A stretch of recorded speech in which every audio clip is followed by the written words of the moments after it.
राधे राधे। आप सभी को कर्म का फल सुनाते हैं। एक दिन अचानक एक दुर्घटना का मामला अस्पताल में आया। डॉक्टर तुरंत आईसीयू में आए, हादसे का कारण जांच किया और स्टाफ को कहा कि इस व्यक्ति को किसी भी तरह की तकलीफ नहीं होना चाहिए। रुपयों की लेन देन के लिए इसके परिवार से बात नहीं करनी। 15 दिन से अस्पताल में रहने के बाद बिल डॉक्टर साहब के टेबल पर आया। डॉक्टर ने पैसे नहीं लिए और कहा, एक भी पैसा इस व्यक्ति से के पास से नहीं लेना है।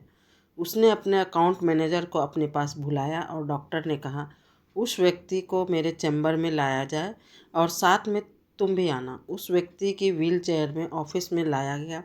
डॉक्टर साहब ने कहा, भाई प्रवीण, तुम मुझे पहचान सकते हो क्या? उस व्यक्ति ने कहा, हाँ, आपको कहीं देखा हुआ है, ऐसा लग रहा है। डॉक्टर ने कहा, आज से 3 साल पहले एक परिवार पिकनिक मनाकर वापस आ रहा था और वापस लौटते समय अचानक कार में धुआं उड़ना शुरू हो गया। कार का साइड पर खड़ा करके हम लोग देखने लगे। थोड़ी देर तक हमने कार को शुरू करने का बहुत प्रयत्न किया, पर कार चालू ही नहीं हो रही थी। एकदम सुनसान सड़क थी, वहाँ पर कोई दिखाई नहीं दे रहा था।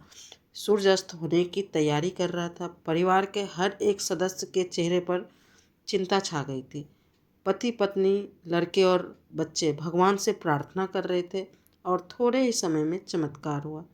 वहाँ से कोई लड़का बाइक पर निकला। उसके कपड़े बहुत ही खराब दिखाई दे रहा था। हम सब ने दया दृष्टि से अपने हाथ ऊपर किया कि वह तुम ही थे। तुमने रास्ते पर रुककर हमारी परेशानी का कारण पूछा। तुम कार के पास आए और अचानक कार का बोनेट खोलने के लिए कहा और चेक करने लगा। उस समय तो हमारे परिवार के लिए भगवान से कम नहीं था, क्योंकि अंधेरा होने वाला था।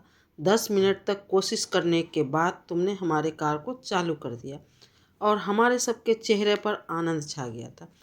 मैंने अपना बटुआ निकाला और पहले कहा, तुम्हारा खूब खूब आभार। कई बार रुपयों से ज़्यादा तो समय की कीमत होती है। तुमने हमारे मुसीबत के समय हमारी मदद की थी और उसकी कीमत मैं रुपयों से नहीं तोल सकता हूँ, लेकिन फिर भी मैंने आपको पैसे देने के लिए अपना हाथ बढ़ाया था। उसमें तुमने हाथ जोड़कर मुझे जो शब्द कहे थे, उसे मैंने अपनी ज़िंदगी के सिद्धांत बना लिए हैं। तुमने कहा था, मेरे नियम ही मेरे सिद्धांत हैं। मैं किसी भी व्यक्ति से कोई पैसा नहीं लेता हूँ। जो एक समस्या में है, मेरे पैसों के हिसाब ऊपर वाला रखता है। यदि कोई गरीब या मेहनती व्यक्ति अपने सिद्धांतों पर खरा उतर सकता है, तो हम क्यों नहीं? मैंने अपने भीतर की आत्मा से सवाल उठाया। तुमने कहा था कि यहाँ से 10 किलोमीटर की दूरी पर मेरा गैराज है। आपकी कार मेरे बाइक के पीछे चलाइए और कोई भी रास्ते में तकलीफ हो तो मुझे आवाज़ दे दीजिएगा। कौन कहता है मुफ्त में सेवा नहीं मिलती? बात मुफ्त की नहीं है, बात व्यक्तित्व की है। दोस्त, ऐसा हुए 3 साल हो गए हैं, पर मैं तुम्हें और तुम्हारे शब्दों को अभी तक नहीं भूला हूँ। एक बात बहुत ही अच्छी तरह से समझने में आ गई, दिल तो छोटे लोगों के ही होते हैं। उस समय हमारी परेशानियों को देखने के बाद तुम अपनी इच्छा के अनुसार हमारे साथ एक सौदा कर सकते थे, लेकिन तुमने ऐसा नहीं किया। सबसे पहले बिना किसी प्रलोभन के कार को ठीक किया और हमें घर तक पहुंचने के लिए सहायता किया। यह अस्पताल मेरा है, इसलिए तुम यहाँ के मेहमान हो और तुम्हारे पास से रुपये लेने की ज़रूरत नहीं है। उस व्यक्ति ने कहा, डॉक्टर साहब, डिस्काउंट के साथ ले लीजिए, पर ले लीजिए। डॉक्टर ने कहा, मैंने उस समय अपना पहचान या कार्ड नहीं दिया था, क्योंकि उस समय तुम्हारे शब्दों ने मेरे आंतरिक आत्मा को हिला दिया था। मैंने बस भगवान से इतनी प्रार्थना की थी, हे भगवान, इस व्यक्ति का ऋण चुकाने का एक मौका मुझे दे दो। मैं खुद को भाग्यशाली समझूंगा। और आज 3 साल बाद भगवान ने मेरी यह प्रार्थना सुन ली। इसे सिर्फ एक प्राकृतिक संकेत समझो। दोस्त, तुम्हारे ही शब्द आज तक याद करो। मैं किसी भी परेशान व्यक्ति से कोई पैसा नहीं लेता। मेरी वापसी का हिसाब ऊपर वाला रखता है।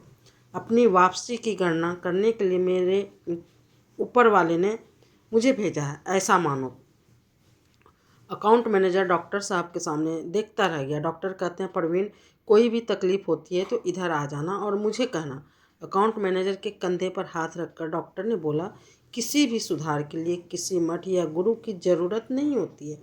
कभी कभी हम में से सबसे छोटे व्यक्ति भी हमारे आंतरिक आत्मा को जागरूक करते हैं। प्रवीण चैम्बर में रखे गए श्री कृष्ण भगवान की छवि को हाथ जोड़कर प्रार्थना करता है और कहता है, कौन कहता है अच्छे या बुरे कर्म आप गिनते नहीं? हाँ, इसमें समय लग सकता है, लेकिन रुचि के साथ बुरे या अच्छे कर्मों का जवाब जरूर मिलेगा। इसीलिए सदैव अच्छे कर्म करें।